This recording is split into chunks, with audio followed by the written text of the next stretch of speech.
So are you somebody that loves your hummingbird feeders but are absolutely disgusted by the amount of ants that always find their way into the feeder? Well, I'm going to show you something that I came across that has been a complete game changer with regards to keeping those pesky little ants out of my feeders. So what I am referring to is the ant moat. It is something that I came across a number of years ago, and it's actually made quite a huge difference with regards to the ants getting into my feeders. The feeder that I showed you earlier was one that I didn't have a moat on. And the reason being is the old moats that I had, and this is the moat here, connection was actually plastic. And over the years, the plastic broke down and they actually split on the bottom here too as well, these older styles. So I did a lot of research trying to find something that was designed a little bit differently and that I would feel would be a little bit more stable and durable for the long run. So I came across these ones and they look to be made of a very durable plastic.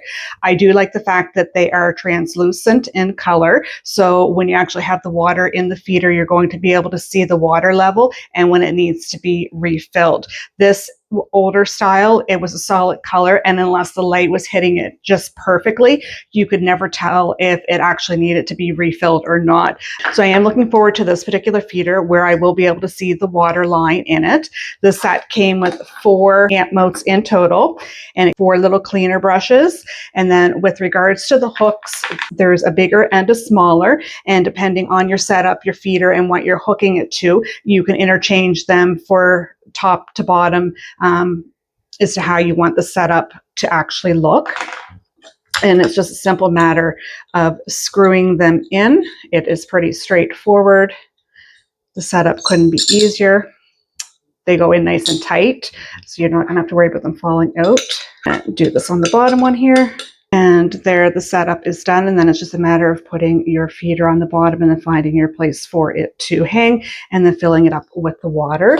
With regards to the size, they're just shy of 3.5 inches across the midsection.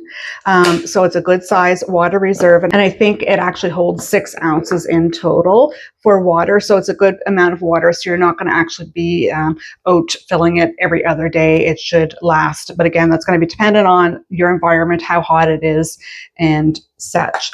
So I'm actually looking forward to my new ant moats and putting them to good use. And another thing that I forgot to mention is there's actually a really nice decorative design on these ones. So I think that's going to be really nice when the sunlight hits it the right way. You're going to see that design. I think will look really nice out in the garden.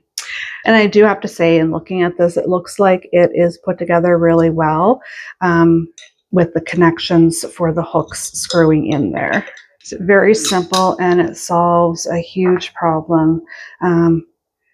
Nothing's worse than putting out fresh hummingbird juice and then a couple hours later seeing that it is being infested with ants from the garden.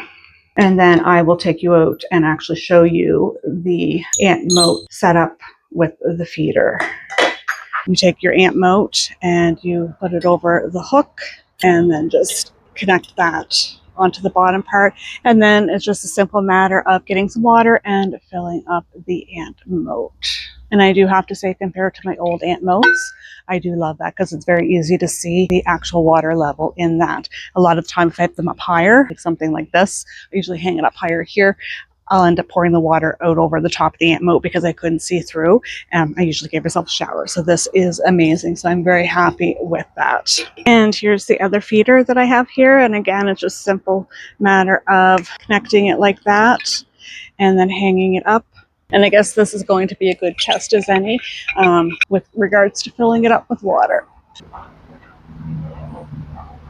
I was able to see and I didn't give myself a shower. So it's a win. So if you are someone that has been searching for a solution for dealing with the ants getting your hummingbird feeders, or you had a different style of ant moat and you're looking to upgrade, I would definitely consider this a solid option to check out.